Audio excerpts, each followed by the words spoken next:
स्वागत है आपका फिर से हमारे चैनल हिस्टोरिकल एंड साइंस में। आज हम बात करेंगे मिस्र के इंटरेस्टिंग फैक्ट्स के बारे में। दोस्तों, हम सब इंसानियत के अतीत में झांकना चाहते हैं और जानना चाहते हैं हमारे पूर्वज कैसे अपनी जिंदगी जीते होंगे। हम अपनी जिज्ञासाओं से प्रेरित होकर प्राचीन सभ्यताओं के बारे में पढ़ते हैं और जानकारियां इकट्ठा करते हैं। अगर हम प्राचीन सभ्यताओं के बारे में बात करें तो भारत की ही तरह मिस्र की सभ्यता भी हजारों साल पुरानी है और अपनी ममीज और पिरामिड के लिए दुनिया भर में प्रसिद्ध है।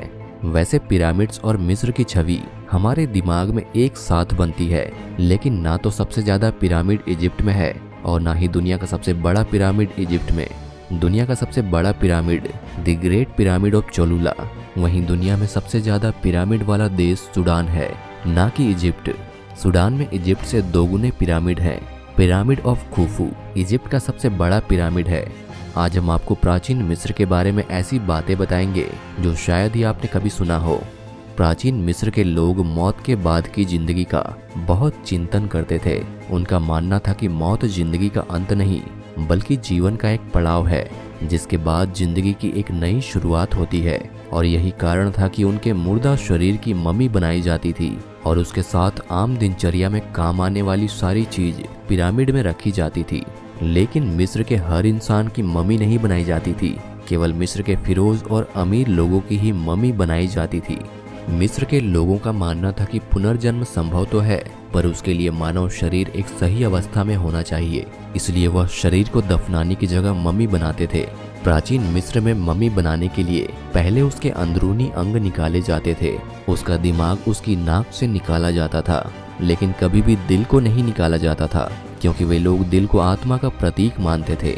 निकाले गए अंदरूनी अंग को मम्मी के साथ अलग अलग उपकरणों में रख देते थे। नौकरों को भी दफनाया जाता था राजा के साथ। यह बहुत ही अचंभित बात है। मिस्र में फेरोज के मरने के बाद उनके नौकरों को भी उसके साथ जिंदा दफना दिया जाता था। नौकरों के सिर पर वार करके पहले उन्हें बेहोश किया जाता था और फिर उन्हें दफना देते थे। पिरामिड गुलामों ने नहीं बनाई। हॉलीवुड फिल्मों में दिखाया जाता है कि पिरामिड गुलामों ने बनाए थे, लेकिन यह बात बिल्कुल भी सच नहीं है। आर्कियोलॉजिस्ट द्वारा की गई खोज यह बताती है कि पिरामिड में काम करने वाले लोग कलाकार थे और उन्हें काम करने का सही वेतन मिलता था। वो कोई गुलाम नहीं थे। प्राचीन मिस्र में 2000 से ज्यादा देवी देवताओं की पूजा की जाती थी। उनका हर भगवान जिंदगी के किसी न किसी हिस्से से जुड़ा था। जैसे जीवन देने वाला अलग भगवान होता था और मौत देने वाला अलग भगवान। मौत के भगवान को वह अनुबीस कहते थे और अमुंगरा नाम के भगवान को वह भगवानों का भगवान मानते थे। वे लोग राक्षसों और भूतों पर भी विश्वास करते थे। उनका मानना था कि राक्षस इंसान से तो ज्यादा ताकतवर होते हैं, लेकिन भगवान से ज्यादा ताकतवर नहीं होते। प्राचीन मिस्र के लोग वैज्ञानिक और मैथमेटिशियन थे और उन्हें हैरत अंगेज स्मारक बनाना आता था। उन्होंने मेडिसिन और कॉस्मेटिक बनाई। उनका अपना कैलेंडर था। उनके अपने म्यूजिकल इंस्ट्रूमेंट थे और उन्होंने बड़े बड़े शिप बनाए। उन्होंने बहुत सारी ऐसी चीजें इजाद की जो आज हम इस्तेमाल करते हैं, जैसे टूथपेस्ट, पेन, ताला चाबी। आजाद थी प्राचीन मिस्र की महिलाएं। उस समय सारी दुनिया में महिलाओं को पुरुष से कमतर समझा जाता था, लेकिन मिस्र में औरतों को बराबर के अधिकार दिए गए थे।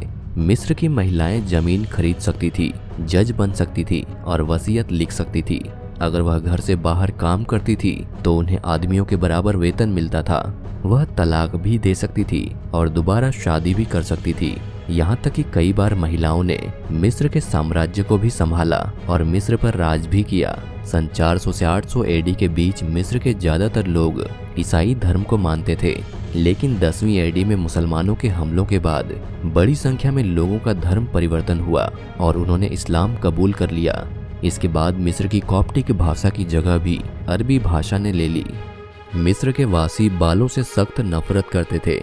मिस्र वासियों का मानना था कि शरीर पर बाल होना स्वास्थ्य के लिए हानिकारक है, इसलिए वह शरीर पर से हर जगह का बाल साफ कर दिया करते थे।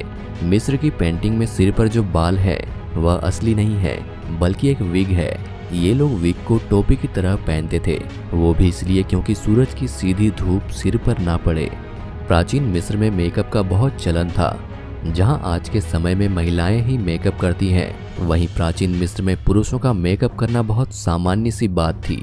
वे लोग सुरमा का प्रयोग करते थे। वे मानते थे कि हरा और काला सुरमा उन्हें सूर्य की किरणों से और हानिकारक संक्रमण से बचाए रखता था। वे मेकअप सिर्फ सुंदरता के लिए नहीं बल्कि धार्मिक कारणों से भी करते थे। दुनिया का सबसे पहला गर्भ प्रतिरोधक मिस्र में बना था।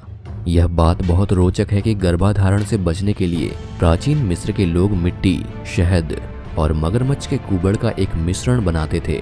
उस मिश्रण को महिला की योनि में डाल दिया जाता था, जिससे महिला गर्भवती नहीं होती थी। इनका मानना था कि मगरमच्छ का गोबर एसिडिक होता है जो शुक्राणु को मारता है। वैसे ये जानकर बड़ा अचंभित होता है कि तब के समय में ऐसा आधुनिक ज्ञान कहाँ से आता होगा। मिस्र के लोगों को बिल्लियों से बहुत लगाव था। प्राचीन मिस्र के लोग सभी जानवरों को भगवान का प्रतीक मानते थे, लेकिन सभी जानवरों में बिल्लियों का एक अलग स्थान था। वे लोग बिल्ली को एक अच्छे भाग्य का प्रतीक मानते थे। जब भी उनकी बिल्लियां मर जाती थी तो वे अपनी आंखों के ऊपर के बाल को सेव कर देते थे और वे लोग बिल्लियों की मम्मी बनाते थे। उन्हें चूहों और एक कटोरी दूध के साथ दफना दिया जाता था।